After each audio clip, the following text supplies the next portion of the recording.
नमस्ते, आदाब, सत श्री अकाल। खबर बिजनौर से। बिजनौर के समाजवादी पार्टी के ज़िला कार्यालय में पीडीए सद्भावना सम्मेलन का आयोजन किया गया।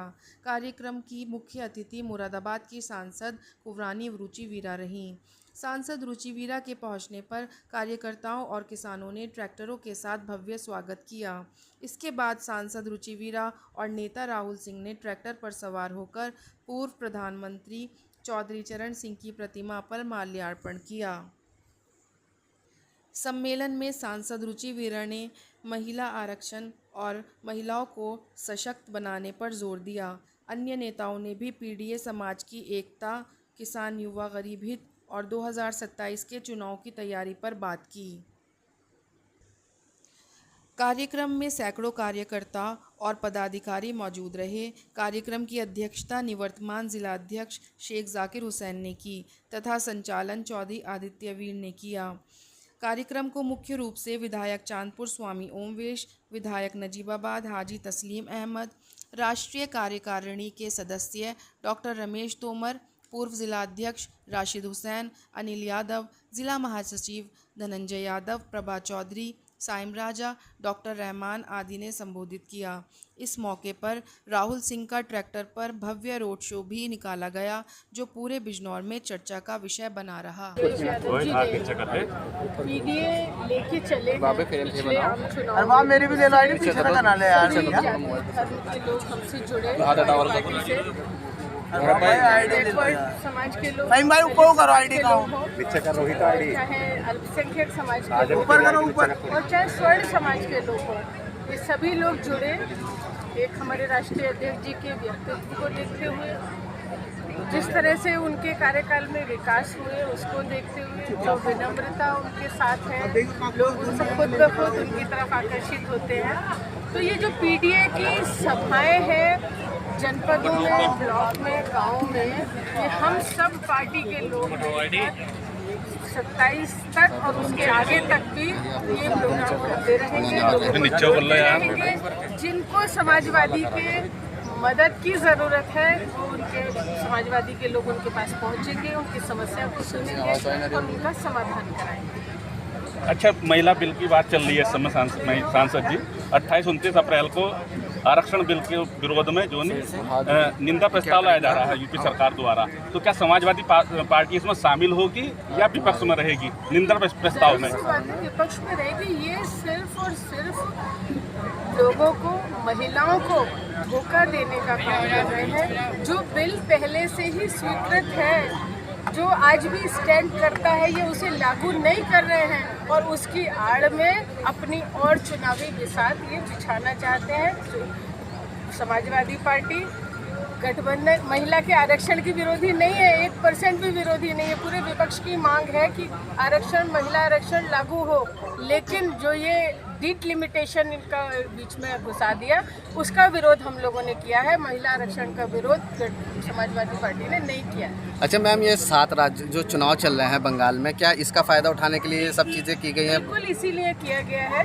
भारतीय जनता पार्टी की परंपरा है, हर चुनाव से पहले कोई ना कोई षड्यंत्र करके ये लोगों को गुमराह करने का, राजनीतिक फ़ायदा उठाने का प्रयास करते हैं।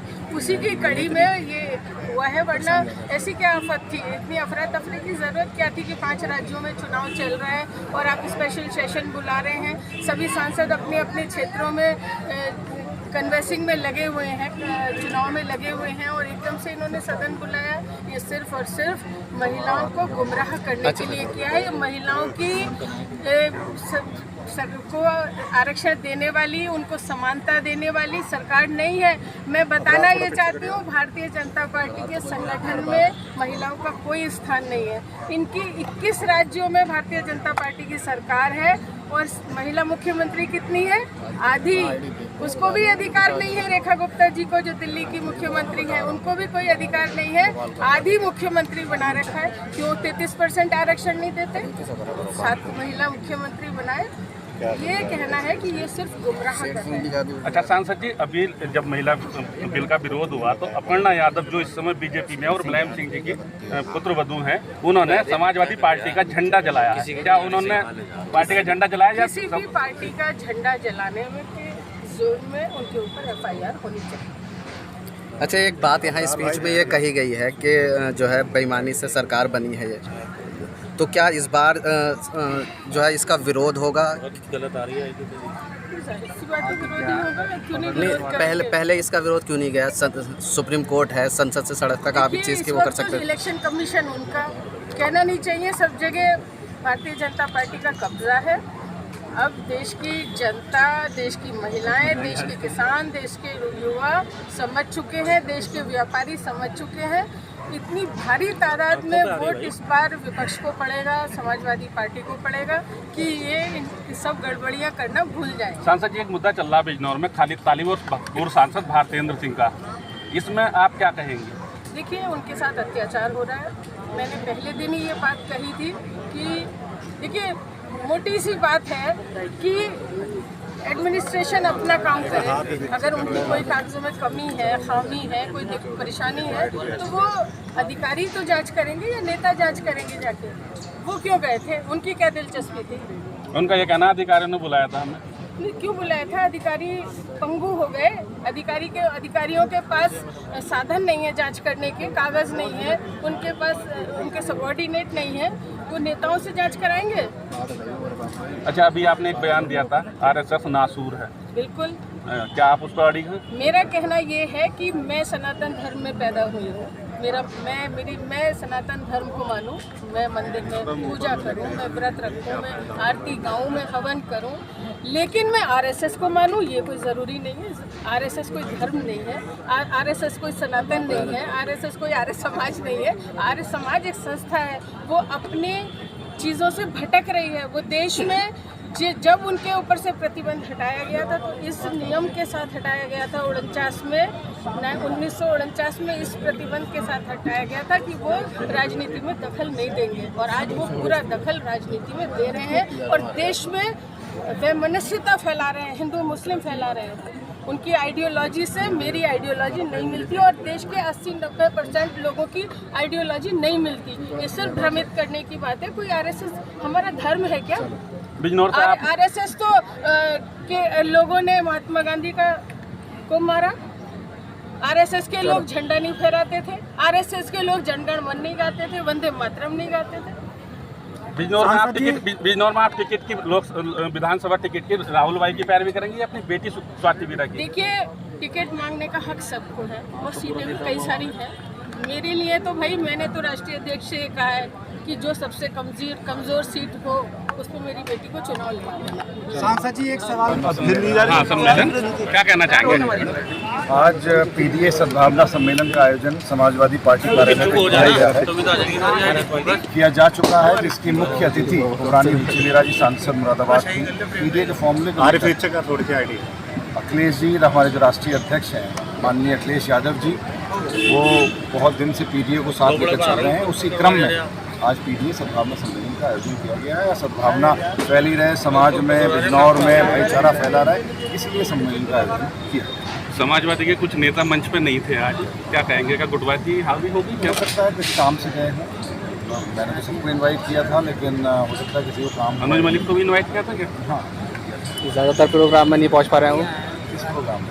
इससे पहले भी एक प्रोग्राम हुआ था, उससे पहले भी नहीं पहुँच पाए वो। नहीं, मुझे जानकारी किसी प्रोग्राम की नहीं है भैया। मैं तो आज पहली बार आया हूँ, प्रोग्राम किया है और इत्तला सबको दी गई थी। अब हो सकता है कोई कहीं बिजी हो, कहीं कोई गया हुआ हो कार्यक्रम। ये सद्भावना सम्मेलन कार्यक्रम था, जिसमें मुख्य अतिथि आदरणीय मुरादाबाद से सांसद रुचि वीरा जी थी, और जिन लोगों ने समाजवादी पार्टी हाल ही में ज्वाइन की थी उनके स्वागत का प्रोग्राम था, राहुल जी और मुनिदेव जी का। और बहुत ही शानदार कार्यक्रम रहा, जिसमें जनपद भर से भारी तादाद में लोग आए और लोगों ने आकर के और बढ़ चढ़ के हिस्सा लिया और ये संकल्प लिया कि हम माननीय राष्ट्रीय अध्यक्ष आदरणीय अखिलेश यादव जी को 2027 में मुख्यमंत्री बनाएंगे, और सभी लोग एकजुट होकर के इनमें कार्यक्रम में बढ़ चढ़ के सब लोगों ने हिस्सा लिया।